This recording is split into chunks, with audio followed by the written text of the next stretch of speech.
Hello everyone, welcome back to my YouTube channel. ಎಲ್ಲರೂ ಹೇಗಿದ್ದೀರಾ? ಎಲ್ಲರೂ ಸೂಪರಾಗಿದ್ದೀರಾ ಅಂತ ಅಂದ್ಕೋತೀನಿ. ಬನ್ನಿ ಇವತ್ತಿನ ವ್ಲಾಗ್ ಸ್ಟಾರ್ಟ್ ಮಾಡೋಣ. ಇವತ್ತು ಕೂಡ ಡೈಲಿ ವ್ಲಾಗೇ ಇರುತ್ತೆ. 2-3 ಡೇಸ್ದು ವೀಡಿಯೋಸ್ ಒಟ್ಟಿಗೆ ಮರ್ಜ್ ಮಾಡಿ ಒಂದೇ ವ್ಲಾಗಲ್ಲಿ ಹಾಕ್ತಿದ್ದೀನಿ. ಇದು ನಮ್ಮ ಪೆಟ್ ಲಕ್ಕಿ ಅಂತ. ಇವನಿಗೆ ಸ್ನಾನ ಮಾಡಿಸಿ ತುಂಬ ದಿನ ಆಗೋಯಿತು. ಆಲ್ಮೋಸ್ಟ್ 1 ಮಂತ್ ಹತ್ತತ್ರ ಆಗಿಬಿಟ್ಟಿತ್ತು. ಹೊರಗಡೆ ತುಂಬ ಧೂಳಾಗಿಬಿಟ್ಟಿದೆ.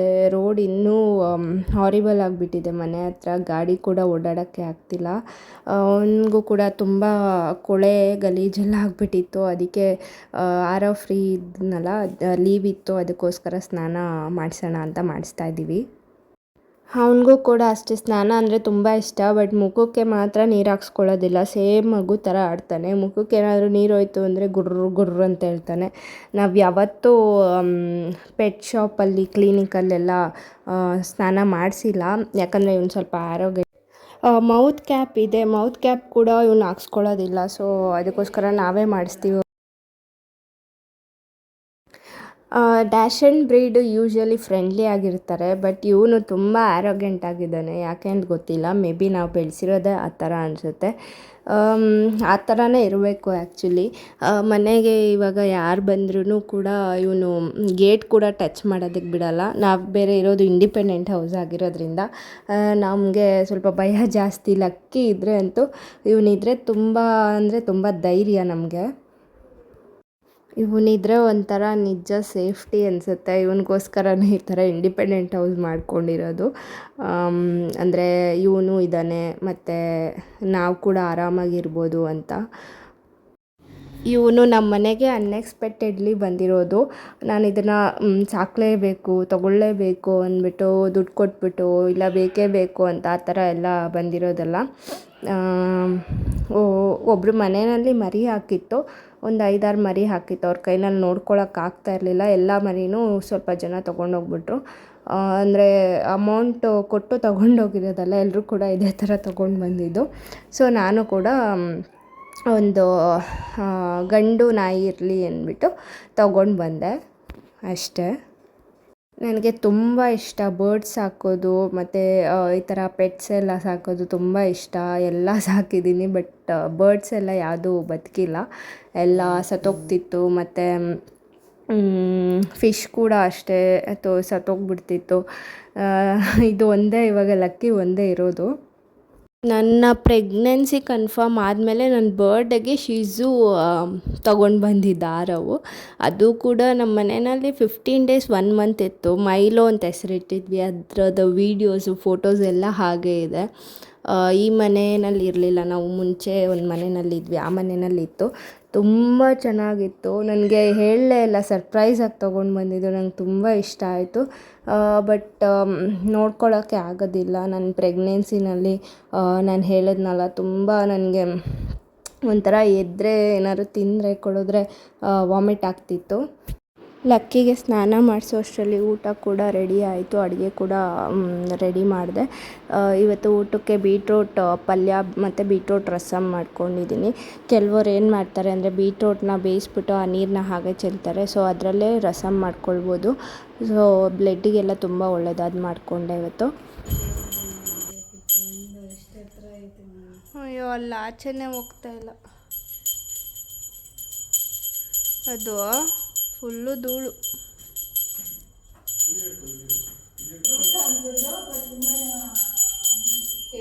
ಅಂತೇಳು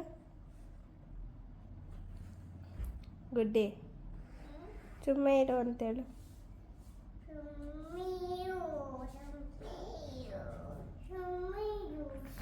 ನಂದದು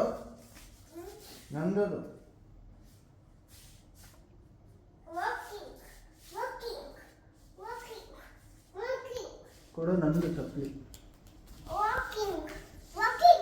ಜಂಪಿಂಗು ಜಂಪಿಂಗ್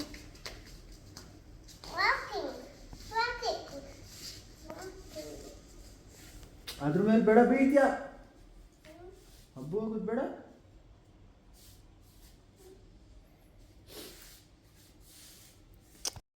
ಮನೆಗೆ ಸ್ವಲ್ಪ ವೆಜಿಟೇಬಲ್ಸು ಫ್ರೂಟ್ಸ್ ಎಲ್ಲ ಖಾಲಿಯಾಗಿತ್ತು, ಅದಕ್ಕೆ ತೊಗೊಳ್ಳೋಣ ಅಂತ ಮಾರ್ಕೆಟ್ ಹತ್ರ ಬಂದಿದ್ವಿ. ಈ ಥರ ನನಗೆ ಫ್ರೆಶ್ ಆಗಿ ತೊಗೊಂಡ್ರೇ ಇಷ್ಟ ಆಗುತ್ತೆ, ನೋಡಿ ನೋಡಿ ತೊಗೊಳ್ಬೋದು. ಬಟ್ ಸಮ್ಟೈಮ್ಸ್ ಆರವ್ ಬಿಗ್ ಬ್ಯಾಸ್ಕೆಟಲ್ಲಿ ಆರ್ಡರ್ ಮಾಡ್ತಾರೆ, ನನಗೆ ಇಷ್ಟನೇ ಆಗೋದಿಲ್ಲ, ಅದೆಲ್ಲ ಸ್ವಲ್ಪ ಫ್ರೆಶ್ ಆಗೇ ಇರೋದಿಲ್ಲ ಅನಿಸುತ್ತೆ. ಸೊ ತೆಂಗಿನಕಾಯಿ ಎಲ್ಲ ತೊಗೊಳ್ತಾ ಇದ್ದೀವಿ. ತಗೊಳ್ಳ ಇಲ್ಲ ನೋಡಿ ಟಿಕ್ಕಿಲಿದೆ ಅನ್ಕೊಂಡೆ. ನೀನು ಎಲ್ಲಿ ಯಾವಾಗಲೂ ಏನು ತೊಗೊಳ್ಳಲ್ಲಪ್ಪ.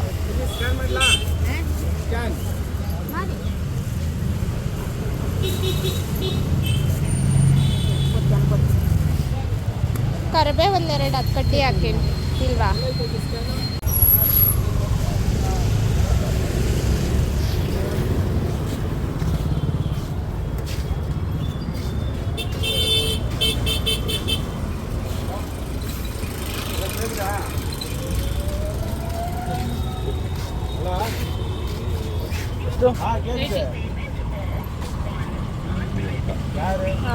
ರಾಗಿ ಹಿಟ್ಟು ಕೂಡ ಖಾಲಿಯಾಗಿತ್ತು, ಅದಕ್ಕೆ ರಾಗಿನ ಕ್ಲೀನ್ ಮಾಡಿಸ್ಕೊಂಡು ಮತ್ತು ಅಲ್ಲೇ ಪೌಡರ್ ಮಾಡಿಸ್ಕೊಳ್ಳೋಣ ಅಂತ ಬಂದಿದ್ದೀವಿ.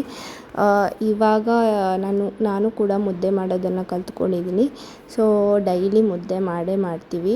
ಸಮ್ಟೈಮ್ಸ್ ಯಾವಾಗಲಾದರೂ ರಸಮ್ ಆ ಥರ ಇದ್ದರೆ ಮುದ್ದೆ ಮಾಡೋದಿಲ್ಲ ಅಷ್ಟೇ. ಬಟ್ ಡೈಲಿ ಒನ್ ಟೈಮ್ ಆದರೂ ಮಧ್ಯಾಹ್ನ ಇಲ್ಲ ನೈಟು ಮುದ್ದೆ ಮಾಡ್ತೀನಿ ನಾನು. ನನಗೆ ಮುದ್ದೆ ಕಲ್ತ್ಕೊಳ್ಳೇಬೇಕು ಅಂತಿತ್ತು, ಅದರಿಂದ ಟ್ರೈ ಮಾಡಿ ತುಂಬ ಮುದ್ದೆ ಎಲ್ಲ ಹಿಟ್ಟು ಎಲ್ಲ ವೇಸ್ಟ್ ಮಾಡಿ ಅಮ್ಮ ಹತ್ರ ತುಂಬ ಬೈಸ್ಕೋತಿದ್ದೆ, ಯಾಕೆ ಈ ಥರ ವೇಸ್ಟ್ ಮಾಡ್ತೀಯ ಅಂತ. ನನಗೆ ಇಂಟ್ರೆಸ್ಟೇ ಹೋಗ್ಬಿಟ್ಟಿತ್ತು ಮುದ್ದೆ ಮಾಡಬೇಕು ಅಂತ. ಮತ್ತು ಎಷ್ಟು ದಿನ ಅಂತ ನಮ್ಮ ಮೇಲೆ ಬೇರೆಯವ್ರ ಮೇಲೆ ಡಿಪೆಂಡ್ ಆಗೋಕ್ಕಾಗುತ್ತಲ್ವ, ಅದಕ್ಕೋಸ್ಕರ ನಾನೇ ಕಲ್ತ್ಕೊಂಡೆ.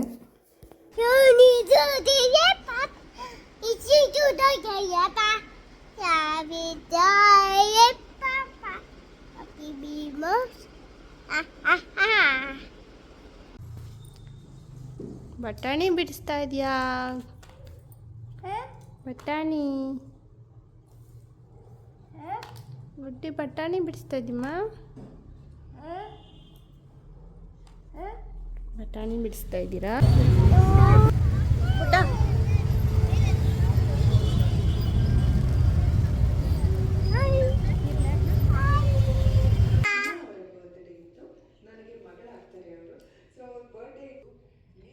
ಸೂಪರ್ ಅನ್ನು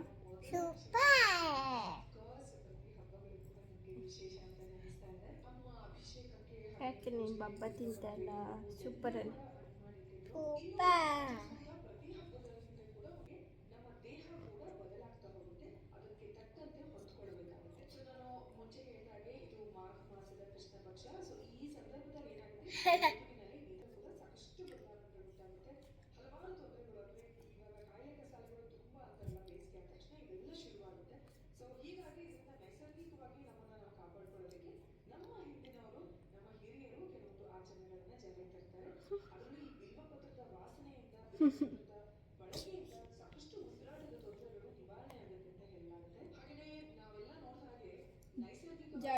ಈ ಸಮ್ಮರ್ ಸ್ಟಾರ್ಟ್ ಆಯ್ತಲ್ವ, ವೆದರ್ ಚೇಂಜ್ ಆದಾಗ ಗುಡ್ಡಿಗೆ ತುಂಬ ಕೋಲ್ಡು, ಕಫ ಮತ್ತು ಕೆಮ್ಮು ಎಲ್ಲ ಸ್ಟಾರ್ಟ್ ಆಯಿತು. ಅವಳಿಗೆ ಅಂತಲ್ಲ, ನಮಗೂ ಕೂಡ ಸ್ಟಾರ್ಟ್ ಆಯಿತು. ಬಟ್ ನಮಗೆ ಬೇಗ ಹೋಯಿತು, ಅವಳಿಗೆ ಸ್ವಲ್ಪ 1 ವೀಕ್ ಆ ಥರ ಇತ್ತು, 1 ವೀಕ್ವರೆಗೂ ಇತ್ತು. ಸೊ ನಾವು ಡೈಲಿ ಏನು ಮಾಡ್ತಾಯಿದ್ವಿ, ಈ ಥರ ಸ್ಟೀಮ್ ಕೊಡ್ತಾಯಿದ್ವಿ ಅವಳಿಗೆ ಡೈಲಿ. ಸ್ವಲ್ಪ ಮಲ್ಕೊಂಡಾಗ ಎಲ್ಲ ನಾನು ವೀಳ್ಯದೆಲೆಗೆ ಅದು ಕೂಡ ಯೂಟ್ಯೂಬಲ್ಲಿ ನೋಡಿದ್ದು ನಾನು. ಎಲೆಗೆ ಕೋಕೋನಟ್ ಆಯಿಲು, ಕರ್ಪೂರ, ಸ್ವಲ್ಪ ಏನೇನೋ ಸ್ವಲ್ಪ ಆಯುರ್ವೇದಿಕ್ ಥರ ಮೆಡಿಸಿನ್ಸ್ ಥರ ಮಾಡಿಬಿಟ್ಟು ಅದನ್ನು ಇಡ್ತಾಯಿದ್ದೆ. ಸ್ವಲ್ಪ ಕಫ ಆಗಿತ್ತಲ್ವ, ಅದೆಲ್ಲ ಕರಗಲಿ, ಬೇಗ ಕ್ಯೂರ್ ಆಗಲಿ ಅಂದ್ಬಿಟ್ಟು ಆ ಥರ ಮಾಡ್ತಿದ್ದೆ. ಮತ್ತು ಈ ಥರ ಸ್ಟೀಮ್ ಕೊಡ್ತಾಯಿದ್ವಿ. ಆ ಸ್ಟೀಮರ್ಗೆ ನಾನು ಸ್ವಲ್ಪ ಬೇಬಿ ರಬ್ ಮತ್ತು ನೀಲಗಿರಿ ತೈಲ ಹಾಕ್ತಿದ್ದೆ. ಸೊ ಅದನ್ನು ಅವಳಿಗೆ ಸ್ಟೀಮರ್ ಥರ ಕೊಡ್ತಿದ್ವಿ. ಇದರಿಂದ ನನಗೆ ವೀಡಿಯೋಸ್ ಕೂಡ ಸರಿಯಾಗಿ ಮಾಡೋಕ್ಕಾಗ್ತಿರ್ಲಿಲ್ಲ. ನನ್ನ ಕಾನ್ಸಂಟ್ರೇಷನ್ ಎಲ್ಲ ನನಗೆ ಅವಳ ಮೇಲೇ ಇತ್ತು. ಅಂದರೆ ವೀಡಿಯೋಸ್ ತೊಗೊಂಡು ಇಟ್ಕೊಂಡಿದ್ದೆ, ಎಡಿಟ್ ಮಾಡೋಕ್ಕೆ ನನಗೆ ಟೈಮ್ ಇರ್ತಾ ಇರಲಿಲ್ಲ. ಅದರಿಂದ ಅವಳನ್ನೂ ಸ್ವಲ್ಪ ನೋಡ್ಕೊಳ್ಬೇಕಿತ್ತಲ್ವ. ತುಂಬ ಕಫ ಆಗಿರೋದ್ರಿಂದ ಅವಳಿಗೆ ಸರಿಯಾಗಿ ನಿದ್ದೆ ಕೂಡ ಮಾಡ್ತಿರಲಿಲ್ಲ ಅವಳು. ಈ ಥರ ಚೆನ್ನಾಗಿ ಸ್ವೆಟ್ ಆಗಬೇಕು. ಸ್ವೆಟ್ ಆದರೆ ಅದು ಕಫ ಏನಿದೆ ಅದೆಲ್ಲ ನೋಸ್ ಬ್ಲಾಕ್ ಆಗಿದ್ರೆ ಓಪನ್ ಆಗುತ್ತೆ, ಮತ್ತು ಕಫ ಎಲ್ಲ ಸ್ವಲ್ಪ ಮೆಲ್ಟಾಗಿ ಮೋಷನಲ್ಲಿ ಆ ಥರ ಇಲ್ಲ ರನ್ನಿಂಗ್ ನೋಸ್ ಆಗುತ್ತಲ್ಲ, ಅದರಲ್ಲಿ ಯಾವುದ್ರಲ್ಲಾದರೂ ಹೊರಗಡೆ ಬಂದುಬಿಡುತ್ತೆ. ಸೊ ನೀವು ಈ ಥರ ಮಕ್ಕಳಿರೋ ಮನೇಲಿ ಇಲ್ಲ ದೊಡ್ಡವ್ರಿಗೂ ಕೂಡ ಯೂಸ್ ಆಗುತ್ತೆ. ಇದೊಂದು ಸ್ಟೀಮರ್ ಇಟ್ಕೊಳ್ಳಿ, ಎಮರ್ಜೆನ್ಸಿಗೆ ಖಂಡಿತ ಯೂಸ್ ಆಗೇ ಆಗುತ್ತೆ.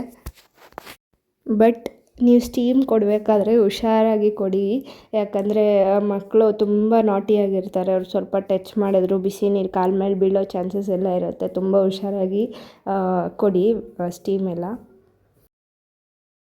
ನಾವು ಯಾವತ್ತೇ ಹೋದ್ರೂ ಡಾಕ್ಟರ್ ನಮಗೆ ಕೇಳ್ತಾರೆ, ಟ್ರಾವೆಲ್ ಮಾಡ್ತೀರಾ, ಎಲ್ಲಾದರೂ ಟ್ರಾವೆಲ್ ಮಾಡ್ತೀರಾ ಅಂತ. ನಾವು ಇಲ್ಲ ಅಂತಲೇ ಹೇಳೋದು. ಬಿಕಾಸ್ ಟ್ರಾವೆಲ್ ಮಾಡಿದ್ರೆ ಈ ಕೋಲಾರ ಆ ಕಡೆ ಎಲ್ಲ ಯಾವುದೋ ಬೇರೆ ಫ್ಲೂ ಬರ್ತಿದೆಯಂತೆ ಮಕ್ಕಳಿಗೆ. ಸೊ ಎಲ್ಲಾದರೂ ಟ್ರಾವೆಲ್ ಮಾಡೋವಾಗಿದ್ದರೆ ಯಾವುದೋ ಬೇರೆ ವ್ಯಾಕ್ಸಿನ್ ಕೂಡ ಇದೆಯಂತೆ. ನನಗೆ ಅದು ಗೊತ್ತಿರಲಿಲ್ಲ. ಡಿಮಾರ್ಟಲ್ಲಿ ಸ್ವಲ್ಪ ಮನೆ ಐಟಮ್ಸ್ ಎಲ್ಲ ತೊಗೊಳ್ಳೋಣ ಅಂತ ಹೋಗಿದ್ವಿ. ಯಾವಾಗ ಬಂದರೂ ಆ್ಯಸ್ ಯೂಶ್ವಲ್ ಡಿಮಾರ್ಟಲ್ಲಿ ರಶ್ ಇದ್ದೇ ಇರ್ತಾರೆ. ಸೊ ಹಾಗೆ ಡಿಮಾರ್ಟಲ್ಲಿ ಸ್ವಲ್ಪ ಐಟಮ್ಸ್ ಎಲ್ಲ ತೊಗೊಂಡು ಮನೆಯಲ್ಲಿ ಅನ್ನ ಸಾಂಬಾರಿತ್ತು, ನೆಂಚ್ಕೊಳ್ಳೋಕ್ಕೆ ಗ್ರಿಲ್ ತೊಗೋತಾ ಇದ್ದೀವಿ. ಆರವ್ಗೆ ಕಬಾಬ್, ಲೆಗ್ ಪೀಸ್ ಆ ಥರ ಏನಾದರೂ ತಗೊಳ್ಳೋಣ ಅಂತ ಹೇಳಿದ್ರು. ಸೊ ನಾನೇ ಬೇಡ, ಅಟ್ಲೀಸ್ಟ್ ಗ್ರಿಲ್ಲಾದರೂ ಸ್ವಲ್ಪ ಹೆಲ್ದಿಯಾಗಿರುತ್ತೆ, ಅದು ಡೀಪ್ ಫ್ರೈ ಎಲ್ಲ ಮಾಡೋದಿಲ್ವಲ್ಲ ಆಯಿಲಲ್ಲಿ. ಸೊ ಅದಕ್ಕೋಸ್ಕರ ಗ್ರಿಲ್ಲೇ ತೊಗೊಳ್ಳೋಣ ಅಂತ ಗ್ರಿಲ್ ತೊಗೊಳ್ತಾ ಇದ್ದೀವಿ ನಾವು.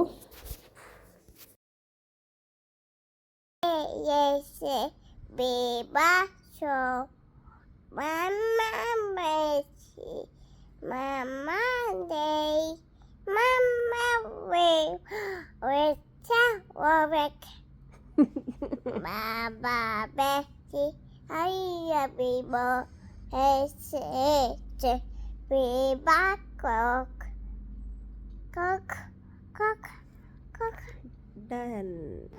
ನಂದು ABC ಜ್ಯೂಸ್ ಏನಿದೆ ಅದು ಕೂಡ ಖಾಲಿಯಾಗಿತ್ತು. ಸೊ ಅದನ್ನು ಕೂಡ ಮಾಡಿಕೊಂಡು ಕ್ಯೂಬ್ಸ್ ಮಾಡಿಕೊಂಡೆ.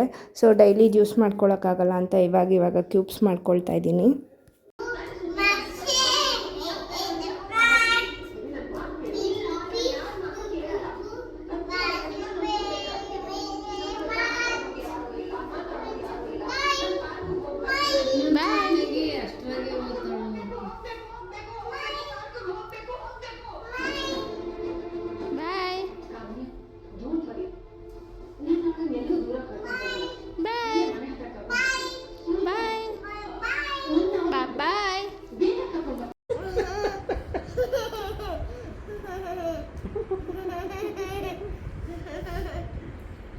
ಪಾಚ ಅಲ್ಲಿ ಸುಮ್ಮನೆ ಪಾಚ ಸುಮ್ಮನೆ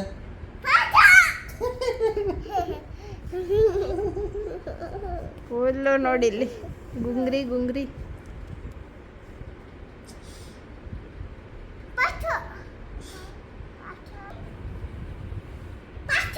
ನೀನು ಪಾಚ ಸುಮ್ಮನೆ ಪಾಚ ನೀನು ಪಾಚ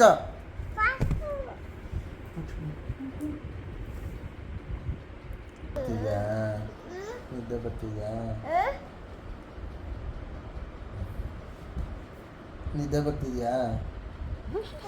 ನಿದ್ದೆ ಬರ್ತಿದ್ಯಾ ಬಬ್ಬ ತಿಂತ್ಯಾ ತಿಂದೆ ಅಂತ ಇರೋದು. ಮೊಟ್ಟೆ ತಿಂತ್ಯಾ? ಮೊಟ್ಟೆ ತಿಂದೆ. ಸ್ವೀಟ್ ತಿಂತ್ಯಾ? ಸ್ವೀಟು ಆ್ಯಪಲ್ ತಿಂತ್ಯಾ? ಆ್ಯಪಲ್ಲು. ವಾಟರ್ ಮೆಲನ್ ತಿಂತ್ಯಾ? Watermelon. ಪಪ್ಪಾಯ ತಿಂತ್ಯಾ? ಪಪ್ಪಾಯ. ಬಿಚ್ಚಿ ತಿಂತ್ಯಾ? ಬೇಡವಾ ಅದು? ಕೇಕ್ ತಿಂತ್ಯಾ?